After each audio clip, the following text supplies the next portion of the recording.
Dave Ramsay அவருடைய வாழ்க்கையில் 2 முறை மில்லியனராக மாறினாருங்க. முறை அவர் ஒரு மில்லியனராக மாறும்போது அவருக்கு வயசு 26. ஆனால் சில மாதங்களுக்குள்ளே எல்லாத்தையும் இழந்துட்டு ஒரு புரோக்கான ஒரு மனுஷனாக மாறிட்டாரு. கிட்டத்தட்ட $4 மில்லியன் சொத்து வச்சிருந்த அவர் கிட்டத்தட்ட 0க்கு வந்துட்டாருங்க. 2 குழந்தைங்களை வச்சுக்கிட்டு கடும் குளிரான வின்டர் நேரத்தில் வீட்டில் இருக்கிற ஹீட்டரை கூட சரி பண்ண முடியாத அளவுக்கு ஒரு புரோக்கான மனுஷனாக மாறிட்டாரு. அப்போ தான் டேவுக்கு அவர் பணத்தை கையாண்ட விதத்தில் தான் பிரச்சனை இருக்குது அப்படின்னு கண்டுபிடிச்சாருங்க. இவென்ச்சுவலாக அந்த சுச்சுவேஷன்லேருந்து வெளியே வந்து இப்போது மறுபடியும் ஒரு மில்லியனராக இருக்காரு. அதுலேருந்து அவர் வெளியே வந்த பாதையை தான் இந்த புக்கில் அவர் எழுதியிருக்காருங்க. The book is Total Money Makeover. Step number 1. Start an emergency fund. பணத்தை சேமிக்கிற பழக்கம் உங்களுக்கு கிடையாதுன்னா இந்த ஒரு எமர்ஜென்சி ஃபண்டுங்கிறது உங்களுக்கு ரொம்ப ரொம்ப முக்கியங்க. ஆத்தர் என்ன சொல்கிறாருன்னா, ஒரு $1000 எமர்ஜென்சி ஃபண்டாக நீங்கள் எடுத்து வச்சுருக்கணும். ரூபாய் மதிப்பில் கிட்டத்தட்ட 80,000 ரூபாய் அப்படின்னு வச்சுக்கலாம். சில பேருக்கு இது ஒரு மேட்டராகவே தெரியாது. மேபி அவங்க கையில் ஆல்ரெடி இருக்கலாம். பட் மற்றவங்களுக்கு இது ஒரு பெரிய விஷயங்க. இந்த $1000 அல்லது 80,000 ரூபாய்ங்கிற இலக்கு நீங்கள் மாத கடைசியில் எடுக்கிறதுக்கான பணம் இல்லைங்க. மந்த்லி கம்மியாக சேலரி வாங்குறவராக நீங்கள் இருந்தீங்கன்னா இந்த 80,000 ரூபாய் எடுத்து வைக்கிறதுக்கு கொஞ்சம் லேட் ஆகும், அவ்வளோதான். ஆனால் உங்களால் முடியும். இந்த 80,000 ரூபாயை வச்சுக்கிட்டு நீங்கள் பெரிய கோட்டை ஒன்றும் கட்ட போகிறதில்ல. ஆனால் எமர்ஜென்சி தேவைக்கு உங்களை அதை பார்த்துக்கும். பயங்கரமான அடமழையில் உங்கள் கையில் இருக்கிற ஒரு கொடை மாதிரி அது இருக்குங்க. ரெயின் கோட்டு, பூட்ஸு எல்லாமே தேவை தான். ஆனால் உங்கள் தலை நனையாமல் அந்த கொடை எப்படி பார்த்துக்குதோ அந்த மாதிரி இது ஒரு எமர்ஜென்சிக்கு உங்களுக்கு உதவி செய்யுங்க. அந்த எமர்ஜென்சி ஃபண்டை ஒரு ஆக்சசபிளான இடத்துல வச்சுக்கோங்க. ஆனால் டூ ஆக்சசபிளாக ஒரு இடத்துல வச்சுக்காதீங்க. சும்மா போய் எடுத்துகிட்டு சுரண்டிட்டு அது திருப்பி போட்டு வச்சுக்கலாம் அப்படிங்கிற அளவுக்கான ஒரு இடத்துல கொண்டு போய் அதை வைக்காதீங்க. கொஞ்சம் உங்களை விட்டு தூரமாகவே வைங்க. ஒரு அன்எக்ஸ்பெக்டட் மெடிக்கல் எக்ஸ்பென்ஸ், அதாவது ஒரு ரிப்பேர் கேஸ், ஒரு கார் கிராஷ், இந்த மாதிரி விஷயங்களுக்கெல்லாம் அதை நீங்கள் பயன்படுத்தலாம். புதுசாக செல்ஃபோன் வாங்குறதுக்கு, புதுசாக ட்ரெஸ்ஸு வாங்குறதுக்கெல்லாம் அதை பயன்படுத்தக்கூடாது. Step number 2. Get dead free. நிறைய பேருக்கு கடன் வாங்குறது ஒரு வாழ்க்கை முறை மாதிரி.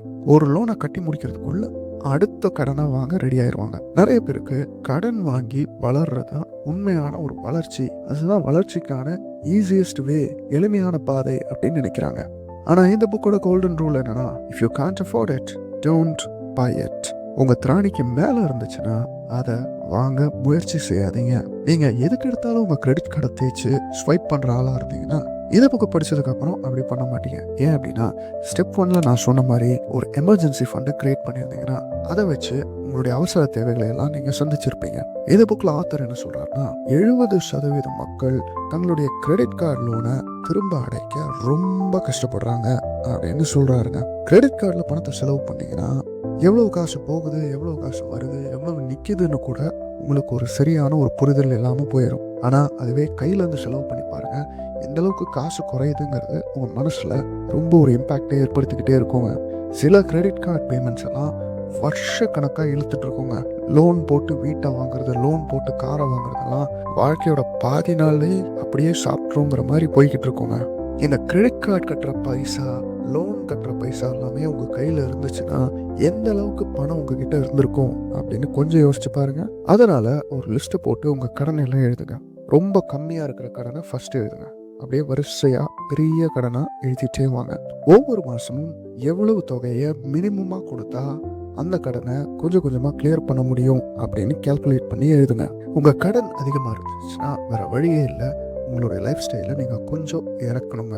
உங்களுடைய செலவினங்களை நீங்கள் கொஞ்சம் குறைக்க வேண்டி வருங்க. உங்களுடைய அன்றாட தேவைகளை கொஞ்சம் கட்டுப்படுத்தி கொஞ்சம் மிச்சம் எடுத்து கொஞ்சம் இறுக்கி பிடிச்சி அந்த கடனை எல்லாம் எப்படியாவது அடைக்க ட்ரை பண்ணுங்கள்.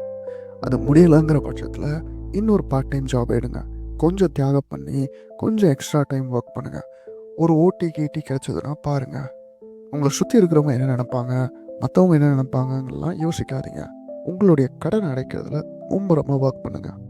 Step number 3. Complete your emergency fund. இப்போ உங்களுக்குன்னு ஒரு நிலையான சேவிங்ஸ் இருக்கும்போது நீங்கள் எதை குறிச்சும் கவலைப்படாமல் ரிலாக்ஸ் பண்ணலாம். ஏன்னா 80% மக்களை காட்டிலும் உங்களுக்கு ஃபினான்ஷியலி ஒரு ஸ்டேபிளான பொசிஷன் இருக்குங்க. அப்படி மீதி இருக்கிற பணத்தில் நீங்கள் வீணாக செலவு பண்ணாமல் உங்களுடைய எமர்ஜென்சி ஃபண்டை கொஞ்சமாவது இன்க்ரீஸ் பண்ண ட்ரை பண்ணுங்க. உதாரணத்துக்கு, ஒரு மாதம் 10,000 ரூபாயை செலவு பண்ணுறீங்க அப்படின்னா உங்கள் எமர்ஜென்சி ஃபண்ட் குறைஞ்சது 30,000 ரூபாய் ஆச்சு இருக்கணும். உங்கள் இன்கம் ஒரு ஃபிக்ஸ்டு இன்கம்மாக ஒரு சேலரியாக இல்லாமல் வேரியபிள் இன்கமாக கொஞ்சம் மேலே கொஞ்சம் கீழேன்னு ஒவ்வொரு மாதமும் வேரி ஆகிக்கிட்டு இருந்துச்சுன்னா ஒரு 6 மாதத்துக்காவது உங்களுக்கு ஒரு எமர்ஜென்சி ஃபண்டை நீங்கள் எடுத்து வைக்கணுங்க. இன்னொரு பாயிண்ட் என்னென்னா, எமர்ஜென்சி ஃபண்டை மறுபடியும் சொல்கிறாங்க, எமர்ஜென்சிக்கு மட்டும்தான் யூஸ் பண்ணணும். ஒரு தவிர்க்க முடியாத ஹாஸ்பிட்டல் எக்ஸ்பென்ஸ், ஒரு தவிர்க்க முடியாத வீட்டு ரிப்பேர் போன்ற எமர்ஜென்சி எக்ஸ்பென்சஸ்க்கு மட்டும் இந்த எமர்ஜென்சி ஃபண்டை பயன்படுத்தணும்.